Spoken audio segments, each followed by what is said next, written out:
Salve, salve galerinha! E aí, terceirão? Vamos para mais uma aula? Então, agora a gente vai conversar, aula 22, que é uma aula que fala sobretudo dessa ideia da evolução da figura feminina ao longo de tanto tempo, né, de literatura. Afinal, a gente estuda basicamente alguns séculos de literatura. Essa evolução da figura feminina vai ser marcada nas artes, né, como não poderia deixar de ser. E eu peguei muito material do nosso livro-texto, gente, porque eu acho que essa é uma aula que vocês cabia uma boa leitura, um bom estudo no nosso livro-texto, sobretudo porque é ele que vai dar todo esse recorte cronológico, né, desde o princípio das eras ali, quando a gente começa a ter a figura feminina marcada nesse tempo, e a ideia básica é a ideia de a gente conseguir, entre outras coisas, perceber que 22 mil anos antes, aqui é um dado que eu peguei lá do nosso livro, achei bárbaro, né? 22 mil anos atrás, já se tematizava a figura feminina, né? nessa obra, uma miniatura feita, me parece em marfim, né? Muito legal, né? E a primeira imagem que a gente tem propriamente dita para fazer uma análise é uma imagem do século XII, e esse século XII é o período da Idade Média. Então a gente tem aqui a figura feminina destacada, né? A figura de uma Nossa Senhora aqui, destacada como uma representação religiosa, né? Importante a gente perceber que ladeando a figura feminina tem um rei e uma rainha. Então já se chama atenção para o fator, para o uso político, né? O uso religioso, óbvio, mas o uso político, como se a figura da santa aqui estivesse atestando o valor da realeza. Então é muito importante a gente se ligar que nesse contexto, século XII e ao longo de toda a Idade Média, a mulher assume basicamente essa figura representativa da Nossa Senhora, né? E a ideia básica de uso da religiosidade cristã, sobretudo, como amparo para a política. Tá? Então é muito importante. Né? Isso sem dizer também das cores utilizadas aqui, o azul, que remete ao universo celestial, né? O vermelho também, que é uma cor da nobreza. Então é importante a gente realçar esse tipo de aspecto. Né? O fato de a Virgem Maria aparecer aqui, ladeada pelos reis, fazia com que esse tipo de iniciativa soasse como uma iniciativa religiosa e também uma iniciativa política. Importante a gente perceber que num segundo momento, quando artistas como Michelangelo, por exemplo, pintam no teto da Capela Sistina, lá no Vaticano, uma figura feminina, né? O pecado original e a expulsão do paraíso, a figura feminina aparece aqui como a emissora do pecado. Né? São duas figuras femininas, aqui a Eva e aqui a serpente, também representada por uma figura feminina. E a ideia de que a serpente passa a Eva, o fruto proibido, vai fazer com que essa mulher seja associada frequentemente ao pecado e à perdição. Esse traço aparece no Renascimento e também vai aparecer com muita força, vai reaparecer com muita força durante o período barroco, né, onde poetas como, por exemplo, Gregório de Matos Guerra já escreviam Angélica no nome e Angélica na cara, quer dizer, uma feição angelical da mulher, mas um anjo que tenta. Então essa ideia, essa associação da figura feminina e com o pecado, ela de certa forma vai ser um pouco superada quando a gente chega a outro período chamado de romantismo, no qual a figura feminina já vai aparecer como fruto daquela mulher idealizada, quase semi-divinizada. E isso vai levar à ideia do neoplatonismo, né? A ideia de que o sujeito deseja um amor não carnal, mas um amor mais celestial, um amor de almas.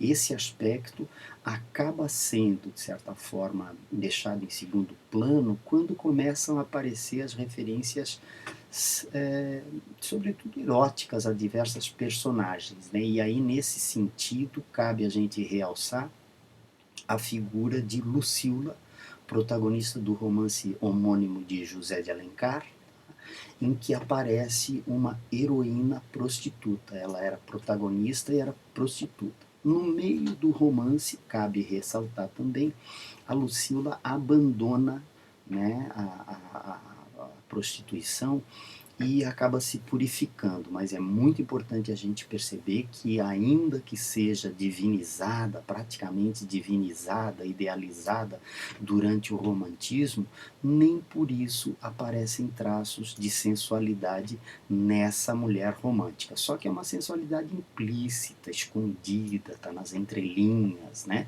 E é importante a gente perceber que, quando mudarmos para o movimento realista, a mulher já parece celebrada, né, no seu físico, no seu aspecto físico. Tá?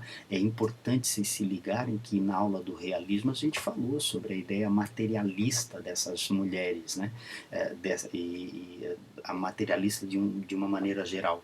E aqui, no realismo, começam a aparecer diversas mulheres que muito frequentemente usam da sedução para dominar, né?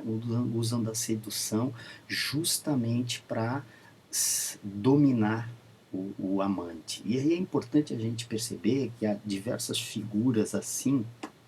A Virgília, do primeiro romance brasileiro realista de 1881, Virgília, que é uma personagem destacada de Memórias Póstumas de Brás Cubas, de Machado de Assis, ela já é uma mulher bastante sensualizada, inclusive, né, trai o marido com um caso amoroso com o Brás Cubas, protagonista do romance Memórias Póstumas. É importante a gente perceber, nesse sentido, que muitas dessas mulheres dominadoras também vão reaparecer no naturalismo. Tá? Só para lembrar vocês, a gente estudou ali o Cortiço, no qual uma personagem chamada Rita Baiana, ela seduz o português Jerônimo e leva o português Jerônimo à perdição.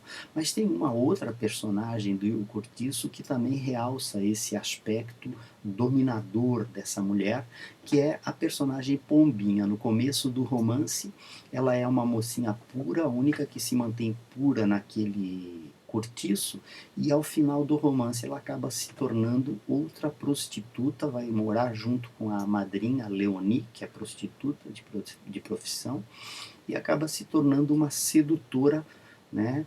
Prostituta sedutora também daquele século XIX, chamando atenção para o fato de que a mulher exerce esse poder sobre o homem, e a gloriosa Pombinha acaba investindo nesse poder.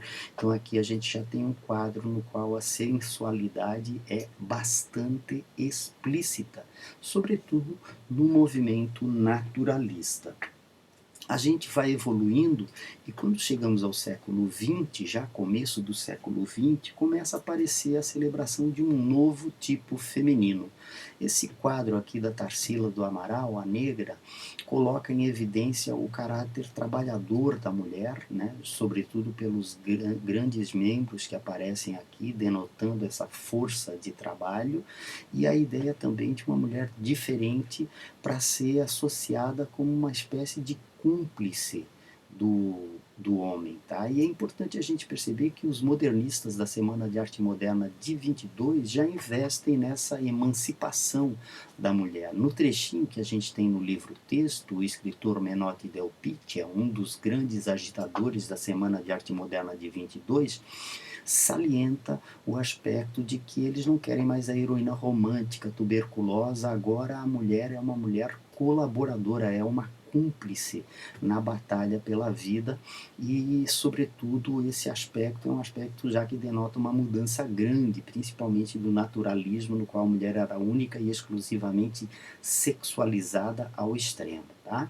Quando a gente chega na geração de 30, nós vamos ver, entre outras coisas, a mulher como o vetor do sofrimento. né? É a mulher que mais se ressente da tragédia, da miséria. Esse quadro aqui tem muito de Vidas Secas, né, pessoal? Aquele romance do Graciliano Ramos, no qual aparece assim a Vitória como uma mulher extremamente forte, uma mulher que ajuda o marido sertanejo, Fabiano, tanto a fazer contas, como também lhe dá alguma esperança. Né? Nesse quadro do Portinari, aparece com destaque o sofrimento da mulher sertaneja, o sofrimento dessa mulher que, de certa forma, a gente associa com a mulher sertaneja, mas é importante a gente salientar que é uma mulher da década de 30, da década de 40. São mulheres fortes, emancipadas, muito frequentemente elas sozinhas acabam administrando a família, e essa ideia de cumplicidade, essa ideia de sensibilidade, essa ideia do sofrimento social começa a aparecer nessa literatura renovada depois da Semana de Arte Moderna, depois da Semana de 22, tá? Quando chegamos à década de 60, né, nós vamos ver a mulher objetificada. Essa mulher objetificada aqui vai ser a marca da pop art, né? Essa marca da pop art aqui, a Marilyn Monroe traduz muito bem a ideia de que a mulher é fetichizada, a mulher é reconhecida pela sua capacidade de sedução, mas sobretudo a mulher vira também um objeto de consumo cultural, tá? Essa mulher passa a ser sensualizada ao extremo e torna-se um objeto de prazer. E esse aspecto é um aspecto muito importante, porque já de certa forma desdiz essa visão aqui que os modernistas de 22 defendiam. Tá? Aqui já ocorre essa evolução muito marcada na figura feminina. E eu queria lembrá-los que a década de 80, uma outra ícone do mundo globalizado, a Madonna já seguia os passos da Marilyn Monroe. De certa forma, a Marilyn Monroe abriu o caminho para ícones, né? As divas, como a gente chama, do pop, como Madonna, elas vão exemplificar bastante bem essa figura feminina sensualizada, sexualizada ao extremo e que passa a ser, entre outras coisas, associada a um personagem produto. Tá? Não precisa nem ir muito longe, né, gente? Se a gente for analisar figuras como, por exemplo, Amy Winehouse, né, conhecida de vocês, aquela outra lá do Salome, sei lá, não sei o nome daquela, mas também é um personagem produto. E a ideia dessa descartibilidade, dessa efemeridade do pop que persiste muito frequentemente até hoje. Quando a gente chega no materialzinho de vocês, o que a gente tem, né, é uma referência a mulheres tentando superar isso, tá? Então eu queria chamar a atenção de vocês para o fato de que essa imagem aqui, né, que foi extraída de um cartaz do coletivo americano Guerrilla Girls, de 1989, luta justamente pelo espaço para mulheres artistas e chama atenção para o fato de que somente menos de 5% dos artistas na arte moderna, nas sessões de arte moderna, tá, são mulheres, né? Mas 85% dessas obras é formada por nudes de mulheres. Então é importante, né, vocês se ligarem para perceber que, entre outras coisas, muito frequentemente vão cobrar de vocês a análise dos textos para ver como é que são retratadas essas mulheres, como é que essas mulheres aparecem ao longo das questões, ao longo dos textos, tá? E é importante ter essa noção cronológica dessa evolução.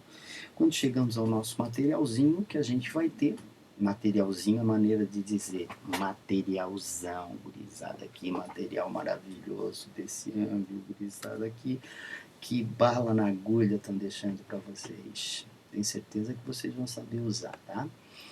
Até porque vocês são a elite, né? É verdade. Assumam. E aí o que eu queria colocar para vocês? Olha só, as diferentes representações do feminino na arte, de certa forma, fazem um retorno, empreendem um retorno àquilo que a gente já viu aqui, né? A figura feminina de uma Madonna, né? De uma Nossa Senhora, tá? Divinizada, a figura, né, santa dessa gravura, remete obviamente, a ideia de religiosidade, tá? Então, a mulher como uma representação do sagrado, uma mulher como uma representação da pureza, a mulher mesmo como uma representação do divino, tá? E aqui a gente já tem uma obra de 1841, no qual aparece a ideia dessa idealização feminina muito comum da heroína romântica. É interessante a gente perceber que muito frequentemente no romantismo se fazia uma associação entre a beleza feminina e a pureza feminina. Então era como se a mulher bela, para os padrões daquela época, ela naturalmente fosse um exemplar de pureza, um exemplar de espiritualidade, um exemplar virginal dessa beleza, tá? E aí, por conta disso, né, esse aspecto é que vai carregar naquela ideia de um amor que é um amor inacessível. Aí, por que é um amor inacessível? E, sobretudo, porque a ideia de que os autores, os escritores e os homens, de uma maneira geral, eles criavam uma ideia de perfeição. Tá? Eles projetavam nessa mulher uma ideia de projeção que só existia na cabeça deles. Então é muito importante a gente se dar conta, às vezes, né? O cara não é romântico, não, para sorte de vocês, ele não é romântico, que o romântico se apaixona não pela mulher de carne e osso, né, mas pela ideia que ele faz daquela mulher. Tá? Então esse aspecto é um aspecto muito importante e bastante destacado. De um lado, religiosidade, e de outro lado, essa heroína romântica, inacessível, virginal e intocável. Tá? Num segundo momento, a gente tem uma gravura que remete já à Olímpia, de Edouard Manet, tá? Na qual aparece essa exploração da imagem física, né, da figura feminina. Notem que, apesar de a gravura anterior ser uma gravura no qual aparece a imagem física da mulher, ali a imagem física da mulher remete à pureza. Aqui a imagem física da mulher remete à sensualidade, eu diria até mais, à sexualidade. Por que isso acontece? Entre outras coisas, porque nós já estamos num outro quadro, né? Num outro momento literário. Tá? No Brasil, a gente ainda era bem romântico, tá, pessoal? O romantismo ainda subsistia. Mas na França, desde 1857, com o romance, né, Emma Bovary, Madame Bovary, de um cara chamado Gustave Flaubert, a mulher já era celebrada na sua sexualidade e tal. E essa tematização do desejo feminino também, que vai ser muito importante, entre outras coisas, porque até o romantismo, o desejo da heroína, ele se circunscrevia à figura do herói, era só pelo herói.